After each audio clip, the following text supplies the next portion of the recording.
All right, this is Openstax U.S. History, Chapter 22, Section 2, the Spanish-American War and Overseas Empire. So last chapter, or last section, I should say, 22.1, we talked about how the United States had acquired a couple of territories already, Alaska being one of them, Hawaii being another, the Midway Islands. So slowly but surely, the United States was building this overseas empire, but perhaps the most important single event to contribute to the United States' acquisition of territories overseas was the Spanish-American War, which you can probably gather from the name of it was a war between Spain and the U.S. It was nicknamed, or it was called, a splendid little war by the United States. This was maybe the nickname for the Spanish-American War.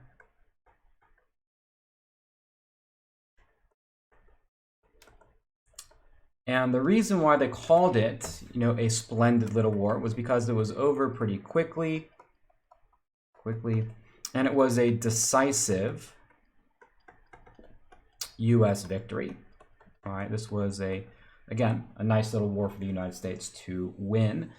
Now, how this war broke out was essentially over the island of Cuba. Cuba was a territory that for a very long time the United States had sought to actually add. Before the Civil War, there were talks about annexing Cuba and making Cuba a American territory. At the time, though, Cuba was Spanish-controlled, right? So it was controlled by Spain, and it had been controlled by Spain for a very long time. Hundreds of years, the Spanish had controlled Cuba. However, and especially recently, but throughout the century, I would say, of the 1800s, and then especially a little bit later on, 1860s, 1870s, 1880s, there was a Cuban independence movement, right? Cuba Libre. So that is the movement to free Cuba from Spain.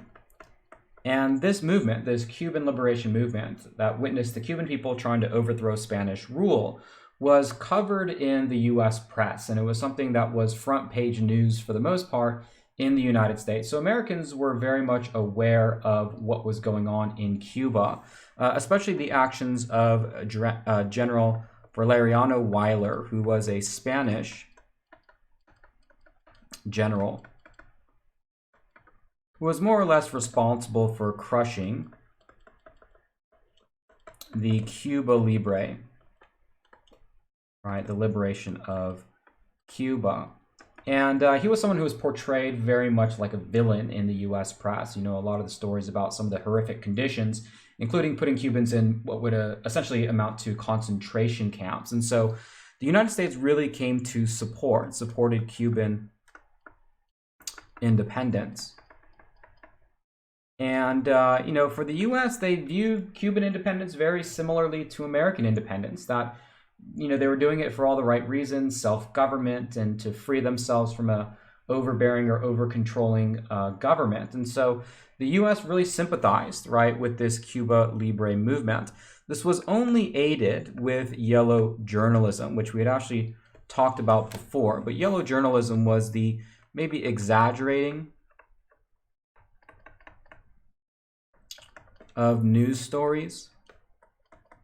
Especially one of the things that was really exaggerated was the brutality that generals like Valeriano Weyler used, right? So brutality.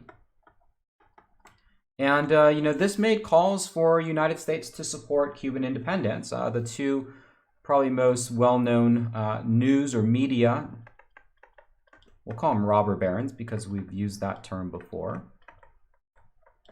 William Randolph Hearst and Joseph Pulitzer, these media robber barons, they owned these massive media companies, including the newspaper, which was the primary way for media to be disseminated at the time.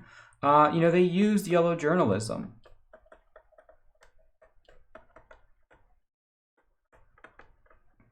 We'll say to encourage U.S. involvement in Cuba. The U.S. government, specifically William McKinley, who was the president at the time, was somewhat hesitant actually, in terms of intervening there. But that immediately changed when the USS Maine, which was a U.S. battleship, I think battleship, it might be technically something else, blew up. Oops. And I want to say Havana. Right, the USS Maine is an American battleship. It was dispatched to Cuba to protect American business interests. And while it was in, I want to say Havana, maybe I'm getting the city wrong, it blew up. And immediately, the United States, especially the yellow press, your Hearsts and your Pulitzers, blamed Spain for it. The slogan that went along with the Spanish-American War, remember the Maine, to hell with Spain, right, is the other part of that slogan. And so the media really pushed William McKinley to do something because this killed 250 Americans were killed on this. Now, it turned out that, in fact, Spain was not responsible for the explosion of the USS Maine. It was some sort of internal malfunction, most likely. But you could see, newspapers like this, destruction of the warship Maine was work of an enemy, really got the public to put pressure on McKinley. And finally, McKinley did go to Congress and ask for a declaration of war. So the U.S. declared war on Spain. When McKinley finally, feeling the pressure from the media and from the public, from his vice president, Teddy Roosevelt, decided to declare war on Spain in 1898 and listed the reasons as to why in that message. Congress, meanwhile, passed the Teller Amendment, which was important because there was some question over the real motive, right? What was the real motive here? Of course, for many Americans, it was Cuban independence. And in McKinley's war message, it was mostly about Cuban independence. But there were others who were a little bit more, looked at the matter maybe a little bit more cynically and said, perhaps this is an effort by the United States government to aggressively annex territory, right? Here you see the United States depicted as sort of this goon-like creature looking to gobble up Cuba for its own self-purposes. Congress wanted to make sure that was not the reason, and so the Teller Amendment stated that Cuba would be independent, right? That the United States can go to war with Spain as long as the promise is that Cuba would remain independent. The Teller Amendment was passed and the Spanish-American War began. And so the war itself, like I mentioned before, a splendid little war, was very brief, lasted less than a year, and was very decisive. What lay in the balance, of course, was the liberation of Cuba. So you had U.S. forces invade Cuba, overthrow Spanish authority. But meanwhile, you also had the Secretary of Navy, Theodore Roosevelt, who was a very avid supporter of U.S. expansion. He was the Secretary of the Navy at the time, and he ordered George Dewey, who was a U.S. admiral, to attack the Spanish territory of the Philippines. The Philippines, like Cuba, had long been a Spanish possession, and seeking an opportunity because the United States is going to war with going to war with Spain. This was a perfect opportunity for the United States to take advantage and not just make this war about Cuban liberation, but also make this war about territorial expansion. And so while the Teller Amendment specifically prohibited Cuba from becoming U.S. territory, it did not prohibit the Philippines from becoming a U.S. territory. And General Dewey, leading the American fleet, destroyed the Spanish fleet in Manila rather easily, and this was a decisive U.S. victory. Roosevelt himself participated in the war as part of the Rough Riders. This was a voluntary U.S. cavalry unit led by Roosevelt. And both in Cuba and in the Philippines, U.S. military victory was very much decisive. In total, there was a very, very death low count. In fact, more died from diseases than combat, right? More died from disease than combat.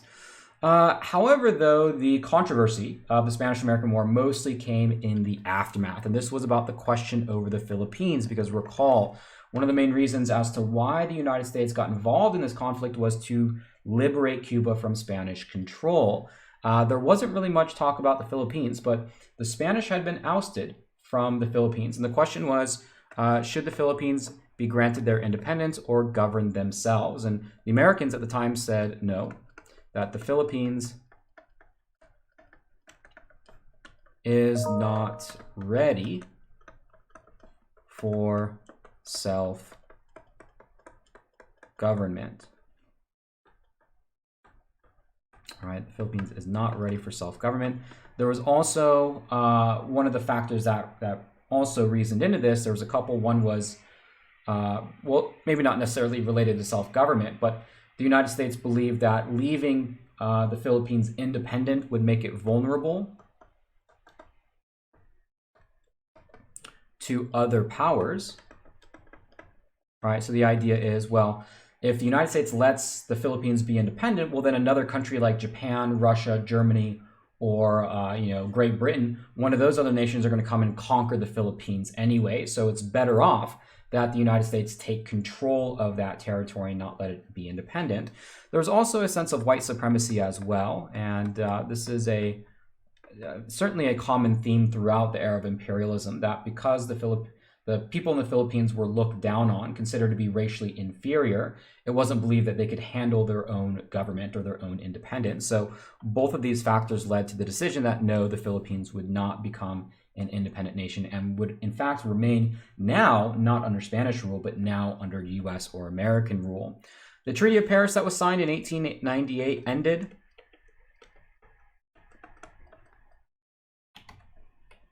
the Spanish-American War.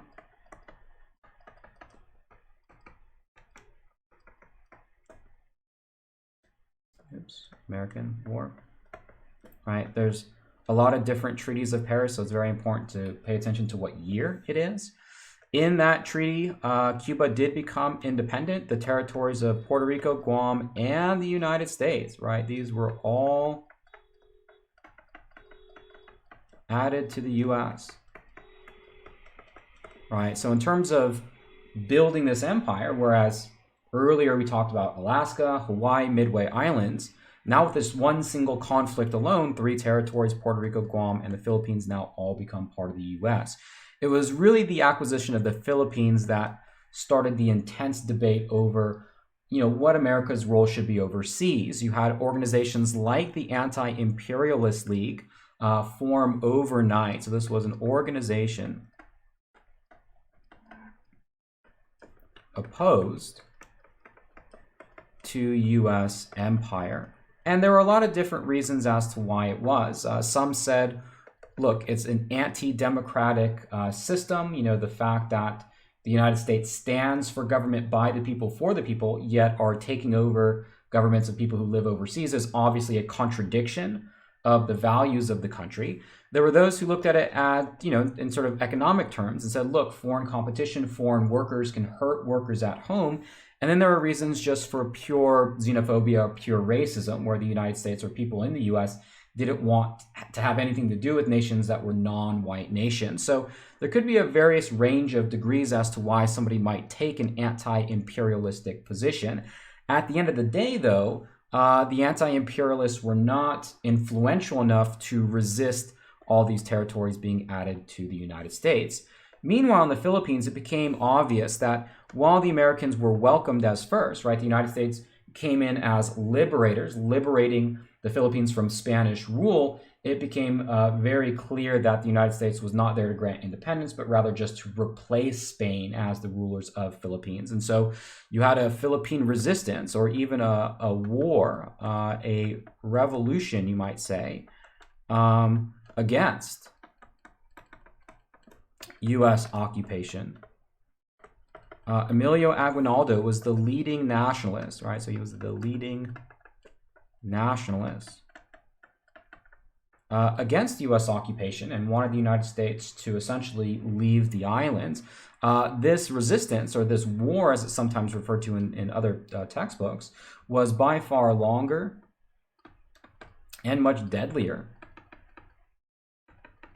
than the Spanish-American War. You know, you had thousands of people who died in this war, or this resistance, this failed revolt in the early 1900s. Eventually, Emilio Aguinaldo, who you see pictured here as the leader of that movement, was captured by the U.S., and the United States was able to subdue the islands, effectively making it a colony or a gateway into Asia, which is really what the United States wanted to do there. The Philippines remained a U.S. territory until 1946, when the Philippines did become independent. This was in part due to World War II.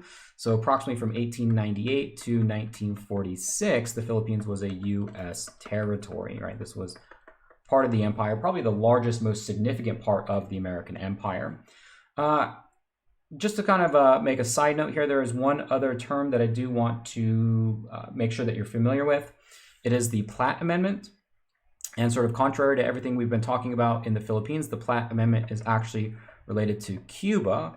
Now, recall earlier, and sometimes these are a little bit, it's easy to get these two amendments confused, right? The Teller Amendment stated that Cuba would be independent, and that, of course, was made the fact after the Spanish-American War. A little bit later, the Platt Amendment was passed, which stated the U.S. can exert more control